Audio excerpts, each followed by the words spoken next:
नमस्कार। समय संवाद में आपका स्वागत है। मैं हूँ सर्वेश कुमार सिंह। उत्तर प्रदेश में दूसरे चरण का मतदान कल पूरा हो गया। मतदान के जो आंकड़े आए हैं, वो बहुत ही चौंकाने वाले और रहस्यमय।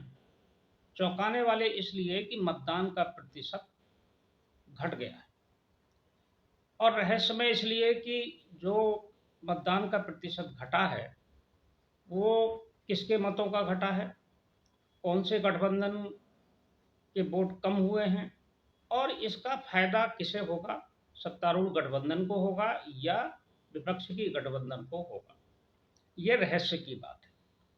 लेकिन इस चरण में जो 8 सीटें थीं, उसमें कई महत्वपूर्ण सीटें शामिल हैं, जिसमें हेमा मालिनी की मथुरा सीट भी शामिल है। इसके साथ ही राष्ट्रीय लोकदल की प्रतिष्ठा की सीट बागपत भी शामिल है, मेरठ भी शामिल है, जहां अरुण गोविल प्रत्याशी है। एक तो खास बात यह है कि इन सभी 8 सीटों पर 2019 के मुकाबले मतदान में कमी आई।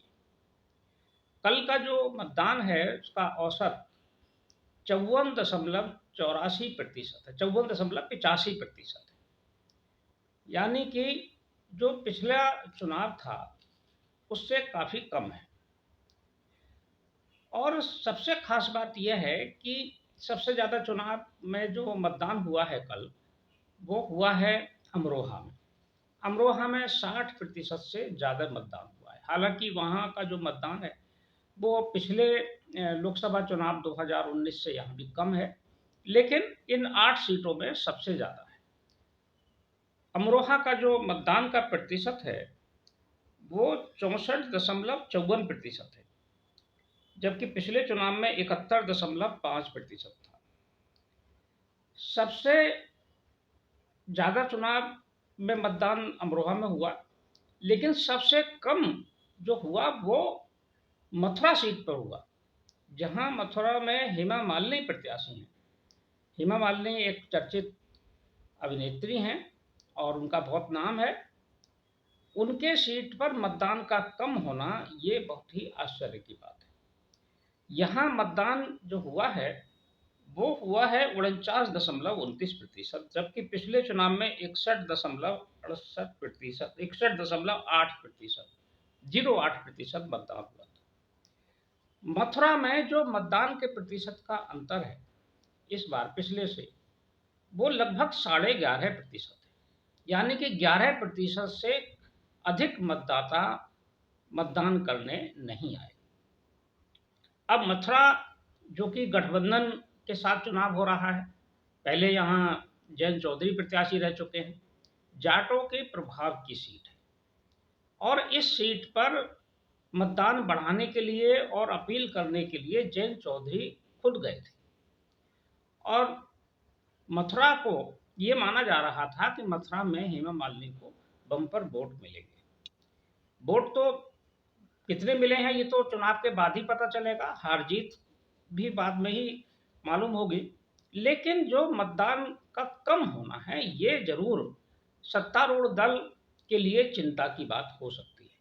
मतदान का प्रतिशत कम होना हेमा मालिनी की जीत या जो भी परिणाम आएंगे, उसके प्रतिशत को और उसकी अंतर को जरूर प्रभावित करेंगे। लेकिन मथुरा में मतदान कम क्यों हुआ, इसके भी कारणों की समीक्षा पार्टी को भी और वहां के राजनेताओं को करने की जरूरत है। इसके कई कारण हैं। जो विपक्षी हैं, वो तो यह कहते हैं कि हेमा मालिनी का मथुरा के प्रति जो उपेक्षा का भाव है, या उनका जो लोगों से मिलने में परहेज का भाव है, या वो लोगों के पास जाने में थोड़ा परहेज करती हैं या उससे बचती हैं, तो ये सारे कारण हो सकते हैं। दूसरी बात तरफ ये भी है कि भारतीय जनता पार्टी में एक बात ये भी उठ रही थी कि यहाँ से प्रत्याशी बदला जाए, प्रत्याशी बदलने की भी मांग थी। ये भी कारण हो सकता है। बाकी गर्मी भी एक कारण है कि मौसम बहुत गर्म रहा, लेकिन गर्मी तो सभी जगह थी, लेकिन सबसे कम मतदान मथुरा में ही हुआ।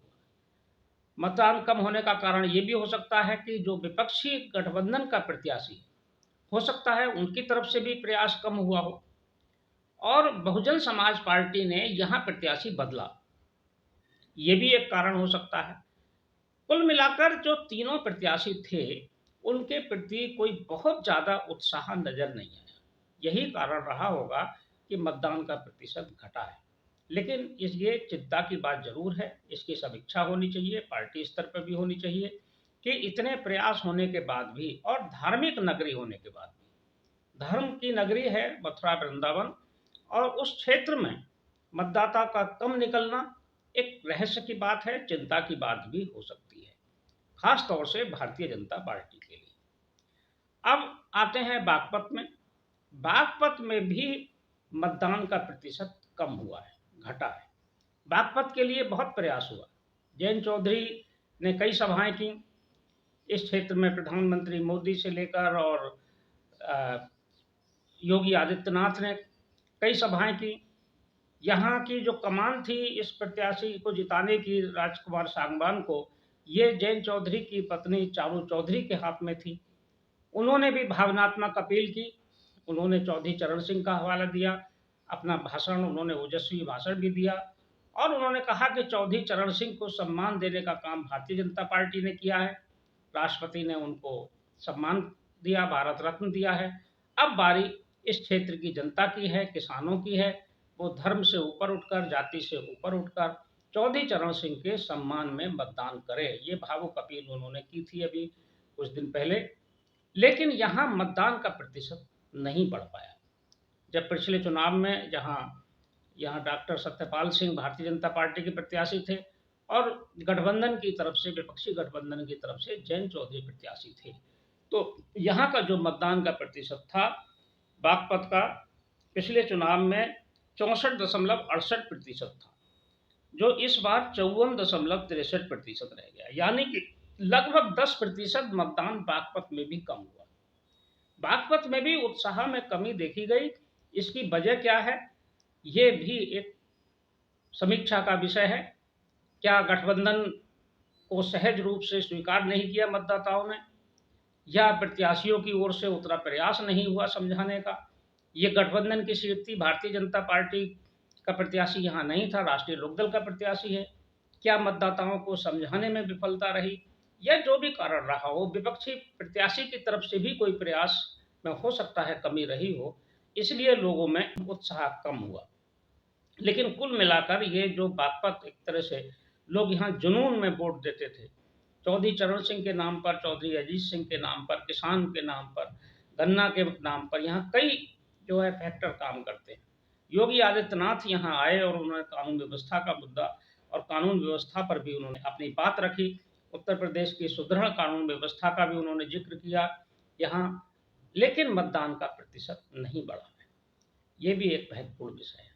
मेरठ में भी मतदान का प्रतिशत पिछली बार से कम हुआ, उतना नहीं रहा मेरठ में जो रहना चाहिए था। अरुण गोविल यहाँ से हैं, भगवान राम का जिन्होंने अभिनय किया रामायण सीरियल में, उसके बावजूद यहाँ भी मतदान नहीं बढ़ पाया है। मेरठ का जो मतदान है वो इस बार 59.63% है, जबकि पिछली बार 64.29% था, कमी आई है। कुल मिलाकर जो ये 8 सीटें हैं, इन 8 सीटों पर मतदान कम होना, दूसरे चरण में पहले चरण से भी कम होना। पहला चरण कम से कम 60% तो पार कर गया था कुल मिलाकर 8 सीटों पर, लेकिन ये दूसरा चरण तो 60 से भी नीचे रह गया, यानी 55 से भी नीचे रह गया। 54.85% मतदान यहाँ हुआ है।